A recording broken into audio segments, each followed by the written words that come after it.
उर्दू को मोहब्बत की भाषा शायद इसलिए भी कहा जाता है क्योंकि इसके शब्दों की गहराई तक जो भी पहुंचा वो मीर तक ही मीर और मिर्ज़ा गालिब हो गया। बीते दिनों उर्दू ज़बान का एक सीरियल मेरे पास तुम हो देखा, जहां सीरियल की शुरुआत प्रेम की पवित्रता और पाक मोहब्बत से होती है, वहीं आगे चलकर सीरियल रुसवाई और बेवफाई के जहन्नुम से गुजरता है। शायद सीरियल समझाने की कोशिश करता है कि जिस प्रकार दिन के साथ रात और अच्छाई के साथ बुराई संसार का परम सत्य है, उसी प्रकार असीम प्रेम भी अपने साथ विरह लेकर ही आता है। सीरियल की शुरुआत एक खुशहाल परिवार से होती है, जिसमें पति, पत्नी और एक बेटा है। पति अपनी कम तनख्वाह में अपनी पत्नी और बेटे को सारे सुख देना चाहता है, तो वहीं पत्नी की ख्वाहिशें दिन ब दिन बढ़ती जा रही हैं। ख्वाहिशों का मंजर पत्नी पर इस कदर हावी हो जाता है कि वो अपने पति से रिश्वत लेने तक के लिए उसे फोर्स करने लगती है।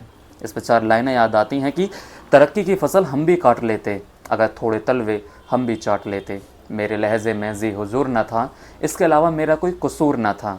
एक पल के लिए भी एक पल के लिए भी अगर मैं बेज़मीर हो जाता तो यकीन मानिए मैं कब का अमीर हो जाता। वो अपनी आबरू बेचकर अमीर तो नहीं बन पाया, लेकिन इसी के चलते एक अमीर के हाथों अपनी मोहब्बत को खो देता है। इस दौरान बोले गए कुछ संवाद जहन को अंदर तक निचोड़ देते हैं। जब पत्नी हाथ छुड़ाकर जाने लगे तो उसे कभी रोकना नहीं चाहिए, क्योंकि वो हाथ छुड़ाने से पहले जा चुकी होती है। मेरा कोई दोस्त नहीं है, मुझे किसी दोस्त की ज़रूरत पड़ी ही नहीं, क्योंकि मुझे लगा मेरे पास तुम हो, तो मुझे किसी और की क्या ज़रूरत। बीवी जब छोड़कर चली जाए तो वो बीवी नहीं रहती, लेकिन जब माँ छोड़कर चली जाए तब भी वो माँ ही रहती है। मैं बिजनेसमैन बनना चाहता हूँ, अपनी पसंद की हर चीज़ खरीदना चाहता हूँ। प्यार, वफा, दोस्ती, मोहब्बत, यहाँ सब बिकता है, सब खरीद लूँगा।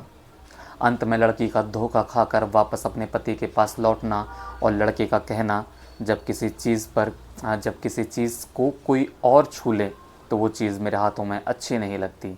और अंतिम सीन में लड़के का तड़प तड़प कर मर जाना, पर उसकी बेवफाई को माफ़ ना करना दिल पर एक अजीब सी कसक छोड़ जाता है। 23 एपिसोड की यह सीरीज़ आपको 1 मिनट भी बोर नहीं होने देगी और आप इसे यूट्यूब पर फ्री में देख सकते हैं।